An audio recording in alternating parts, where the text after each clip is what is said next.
Assalamualaikum warahmatullahi wabarakatuh.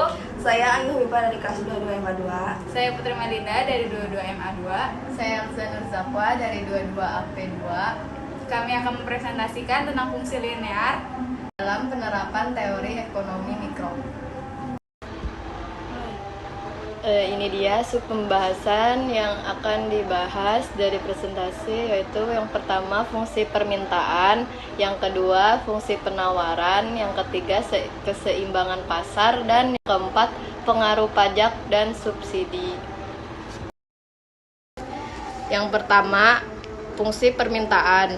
Fungsi permintaan yaitu menghubungkan antara variabel harga dengan variabel jumlah barang atau jasa yang diminta. Hukum permintaan, apabila harga naik, maka jumlah produk yang diminta akan berkurang. Dan apabila harga turun, maka jumlah produk yang diminta akan bertambah. Fungsi permintaan memiliki variabel P atau price dan variabel Q atau quantity, yaitu mempunyai tanda yang berlawanan, yaitu negatif, bahwa gerakan harga berlawanan arah dengan gerakan jumlah. 2. Fungsi penawaran menghubungkan antara variabel harga dan variabel jumlah barang atau jasa yang ditawarkan. Hukum penawaran yaitu apabila harga naik maka jumlah produk yang ditawarkan akan tambah, dan apabila harga turun maka jumlah produk yang ditawarkan akan berkurang.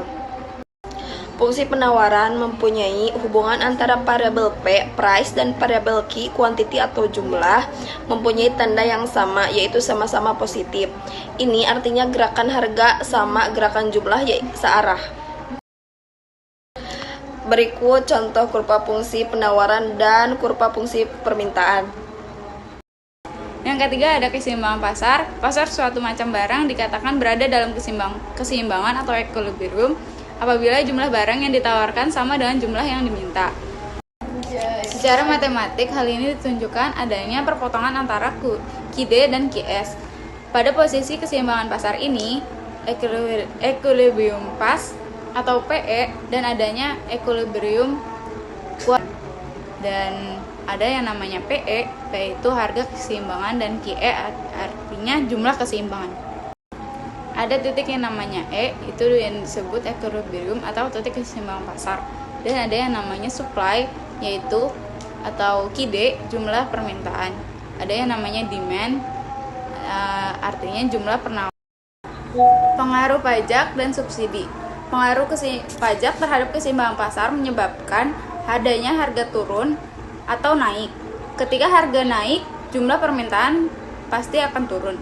Pengenaan pajak sebesar T atau tax atas setiap unit barang yang dijual menyebabkan kurva penawaran bergeser ke atas dengan penggal yang lebih besar atau lebih tinggi pada sumbu harga.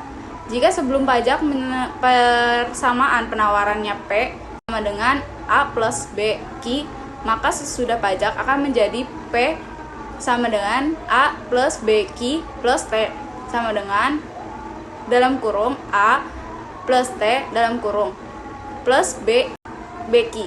Dengan kurva penawaran yang lebih tinggi, ceteris paribus titik keseimbangan pun akan bergeser menjadi lebih tinggi. Sekian presentasi dari kelompok kami. Wassalamualaikum warahmatullahi wabarakatuh. Waalaikumsalam.